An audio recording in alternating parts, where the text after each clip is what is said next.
the strength factors of human bone and tissue. Her bone and tissue. The only good thing was that this wasn't happening over enemy-held territory. It was pretty well uninhabited around here these days. If I can get this thing down in one piece, we can bring in a horse team and pack it out. They'd been built to disassemble, and been modified since to do it more thoroughly. All right, my beauty. Let's do this, she muttered. Some of her older instructors had been pilots before the change, when powered aircraft could just bull their way through the air. Most of the time she agreed with the modern school, which held that dancing with the invisible currents of the sky-ocean was preferable. But right now something to just push would be welcome, and aesthetics be damned. Well, shit, Bear Killer, she told herself as she leveled out again, sparing a quick glance downward. Okay. The Bear Lord was aloft in something a lot less aerodynamic, and with a lot higher stall speed than this, over mountains not all that far from here when the change hit. With Dad and Aunt Signe and all in the back seats. Uncle Mike walked away, well, swam away, from a real hard landing. The rest of the family survived too. So will you if it comes to that. Although he just barely survived. Holy Mary, Mother of God, if he hadn't... Since she'd gotten her wings a little while ago, she had a much better grasp of what a combination of blind luck and superlative piloting had been required at the very beginning of the Bear Killer legend.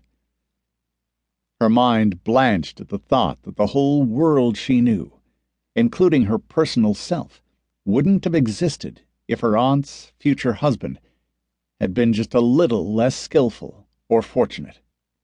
So I've got to live. Maybe as much depends on me. She turned away from the ridge to try and get closer to base. That ridge ahead was going to be really close, looking like a fanged jaw reaching for her. Her gut tightened in an involuntary effort to haul the sailplane upward by sheer willpower. She absolutely needed to climb at least a bit, but she couldn't put the nose any higher. If she tried, she wouldn't climb.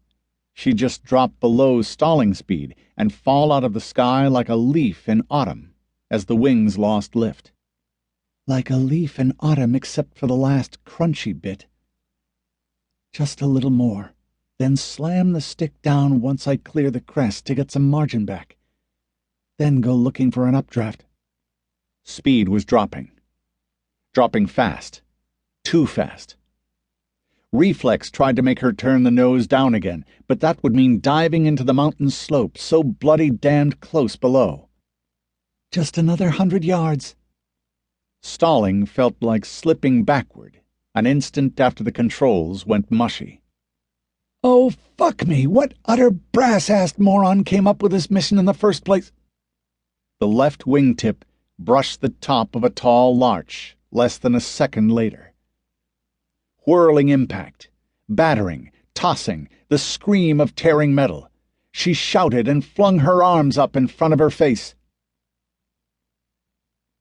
High King's Host, Boise Contingent HQ, County Palatine of the Eastermark, formerly Eastern Washington State, High Kingdom of Montival, formerly Western North America. June 1st, change year 26, 2024 AD. Fred Thurston was dickering with a would-be defector from what remained of the United States of Boise's army.